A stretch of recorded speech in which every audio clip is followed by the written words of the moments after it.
Hi everybody. Today I want to talk to you about intermittent fasting.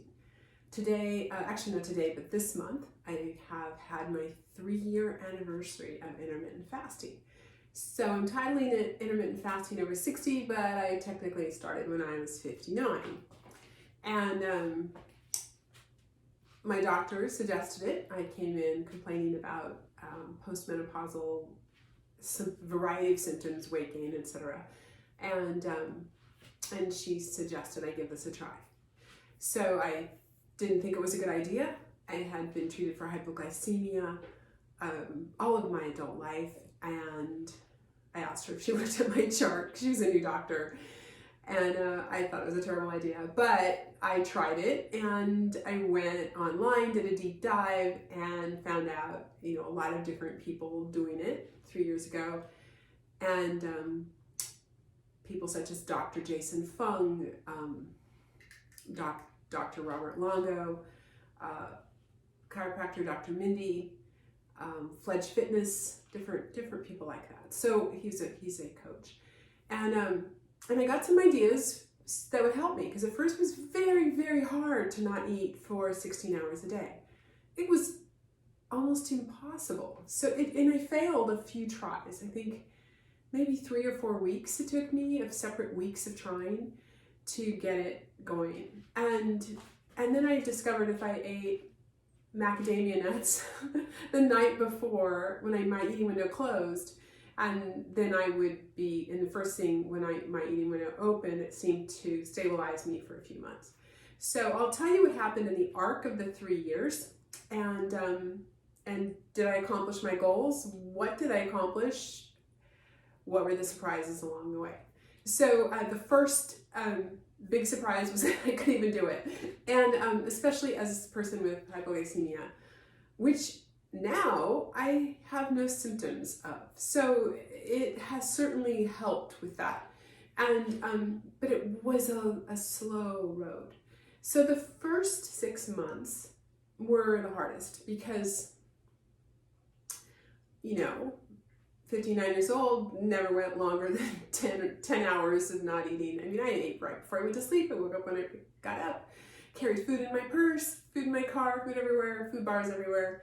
I was eating every 2 hours, like any good hypoglycemic diagnosed in the 80s would do. So training myself off that habit, it was a hard one. And I was literally like that little kid in the 10-minute psychological test you can see back in the day, and where I'm like standing by the clock, waiting 10 minutes, 10 minutes. I was more like 1 minute, I get to eat this, whatever. So, but I made it through that period, and then I started feeling kind of empowered, because hey, who knew? And so I did an 18-hour, and then I would do a 20, and then I would do a 24-hour, and my first 30 and 36, and blah, blah, blah. So finally, over the last 3 years, I have done about 4 or 5 72-hour fasts, water fast, water and tea, and I don't know if they really helped or not, but they certainly gave me a lot of confidence and a lot of, that I could do it. But I don't live there. I live in the 16-8 world, and I also live in sometimes the 13-hour world, sometimes the 20-hour world, sometimes the 18-6 world. And mostly though, it's an everyday thing, and I roughly get around 400, sometimes 500 hours a month of fasting, but somewhere usually right around 420, 450. So that said, what happened? Well, the first year, oh God, it was marvelous. I lost 25 pounds that I gained through postmenopause, and even better than that, I love to eat, and I could suddenly I could just eat whatever. This is great. And that honeymoon lasted for a couple months. And then when COVID hit and I stopped riding my bike and doing the things I was doing physically as much, and started taking walks, then I started making more bread, and my husband started binge watching the Great British Baking Show, and next thing you know, half of it came back.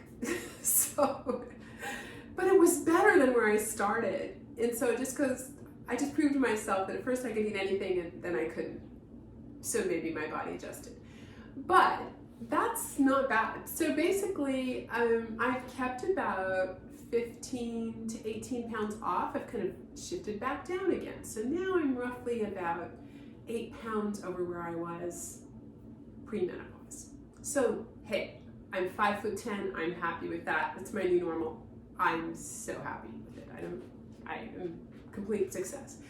The unexpected positives were very incremental, small changes over the 3 years, along with much more a feeling of metabolic stability, where I'm not starving. If I get in a place where I don't have food, I know how to handle it, both psychologically and physically. You know, I'm somewhere now I don't carry food in my car or my purse anymore. So so that's been really helpful, and I'm not afraid of my body, mystified by it, wondering why is it not reacting the way it used to. And well, that happens with change, especially for women. It's like sometimes for me, menopause was like being inhabited by, oh no, what happened to the way I used to do everything and it always worked, didn't work anymore. So now it did, and it still does. But you know, I'm slowly but surely kind of ratcheting in more changes. I've minimized my sugar, including alcohol, to just a few times a month, and some months are better than others. But I highly recommend it. It's been something where I've sometimes struggled with a little boredom with it, you know, kind of like, oh, here we go again. And there are some days, I can't say it's always easier, because some days I'm literally like, okay, that's it. I'm getting up and I'm having hot chocolate. It's one of my favorite things in the morning. I'm having hot chocolate. Or I'm having, sometimes for a treat, I drink coffee with cream. And then I just tell myself I'm going to do that. Then I kind of sneak up on myself by not doing it and getting busy. And then for the most part, I make my eating window. So my eating window, you can research that. You know, they change. They can be flexible depending what you like. And there's lots and lots of different thoughts about it. I am not a doctor. I'm an artist. And I sell real estate. So don't take anything I say as gospel for you. I'm just telling you about my experience. So again, I highly recommend it. I anticipate doing this as long as I can. Again, sometimes I have to sneak up on myself on this stuff. I don't want to get too hardcore and too, you know, obsessed. It can happen with a creative brain. Get a little bit obsessed. Anyway, so I highly recommend it. Yes, check with your doctor. That's who got me started, and I hope it's a good journey for you. And I'd love to hear from you and hear what your experiences are. And I found it very, very helpful. So that's it. I'm wishing you a beautiful day, and that you may reach whatever happiness you have set for yourself. Bye.